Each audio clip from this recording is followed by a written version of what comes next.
and throughout New Zealand and local government in the best possible way. Thank you very much. Andrew Williams. Thank you, Mr. Speaker.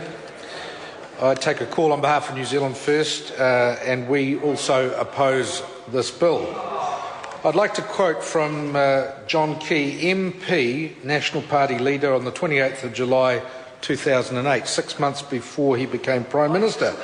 And I quote, "Right now, we have a serious backlog in infrastructure investment. Much of our infrastructure needs upgrading or replacing. Some is at the end of its expected lifespan. Low-quality infrastructure has become a bottleneck to a growing economy.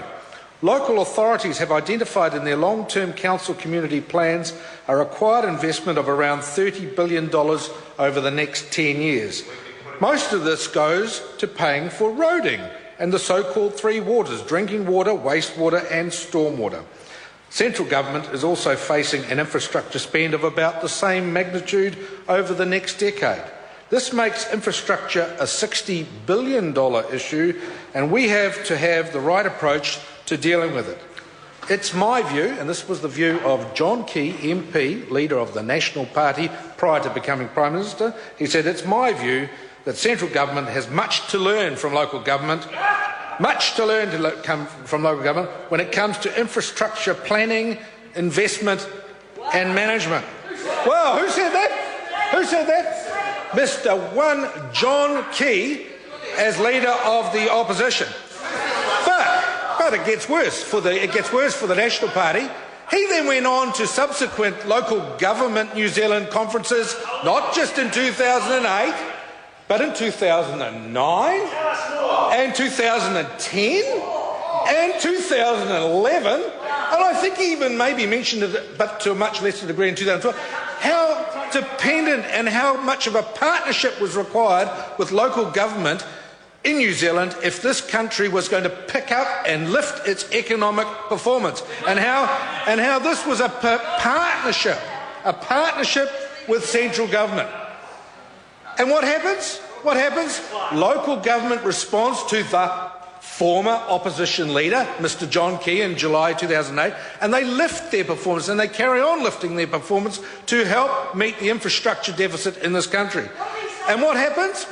Of course, out of the Shan report, which came out around the same period, 6-7, the Shan report into rate inquiry also said that the New Zealand local government authorities had lazy balance sheets and that they should leverage their balance sheets to a high level. And John Key reaffirmed the fact that they had lazy balance sheets and should leverage their balance sheets greater. So what did they do? They had balance sheets were showing only $2 billion in debt, only $2 billion, with close to $100 billion in assets.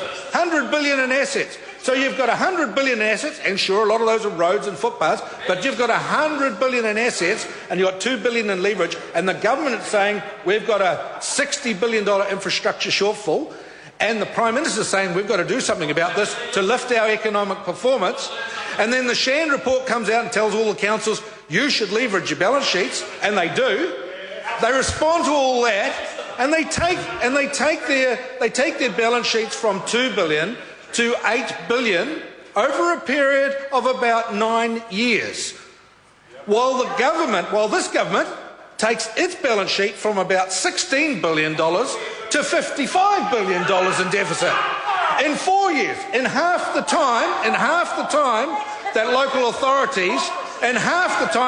authorities took their balance sheets from $2 billion deficit to $8 billion deficit.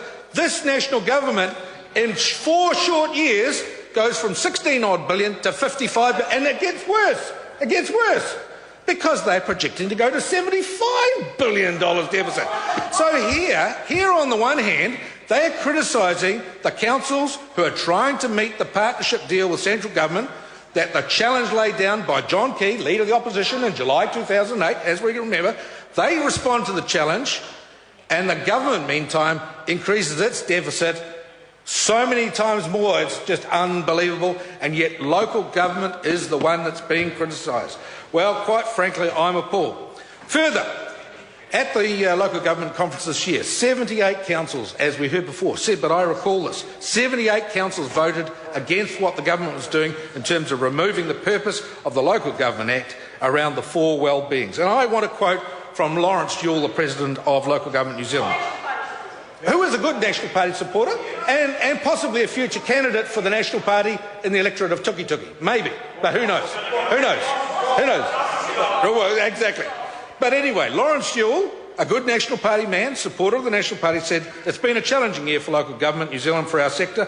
We all look at ways of delivering more for less and being more efficient and effective, and councils do. And I can tell you, having been a councillor and a mayor and a community board member, councils do. They're always looking to try and deliver more efficiently. Lawrence goes on to say, our sector is doing its bit to make New Zealand Inc. a success. Local government and central government are partners in this journey.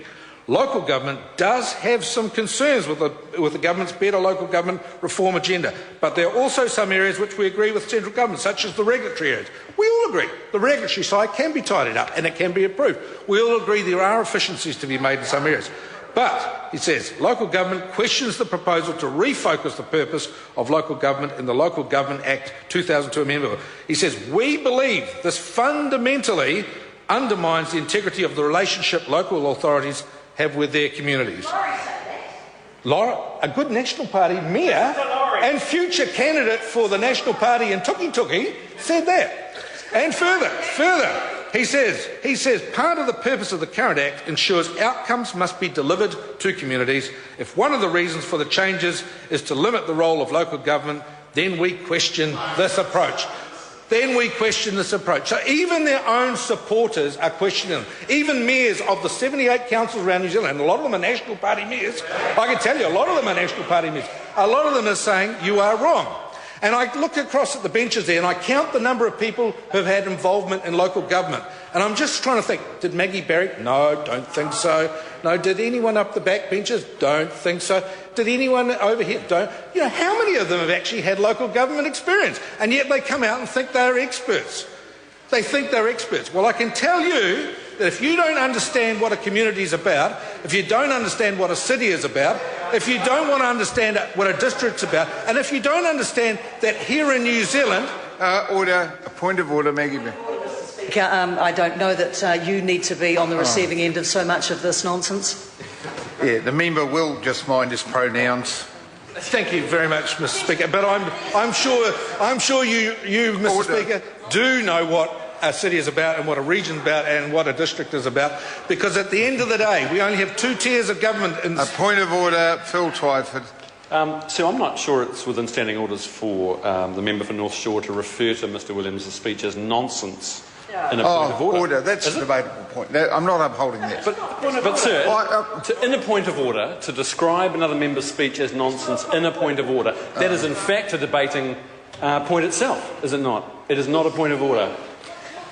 I think the score is now about even. Andrew Williams. Thank you, Mr. Speaker.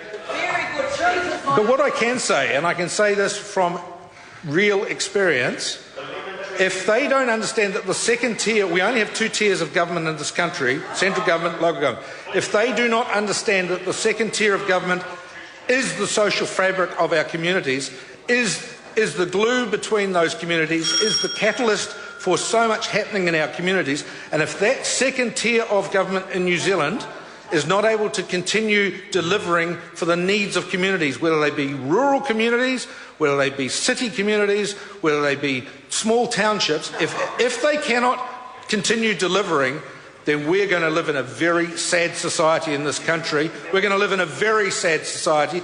And sure, we can all find efficiencies, we can all find savings, but it is not the time or the place at the moment to start gutting communities, start gutting local authorities and start gutting local democracy. We went to Christchurch today and we saw how democracy is being gutted down there, and this is another case of central government, of the national government, putting the knife and the boot into local government, and we don't need it, and the people of New Zealand do not need it either.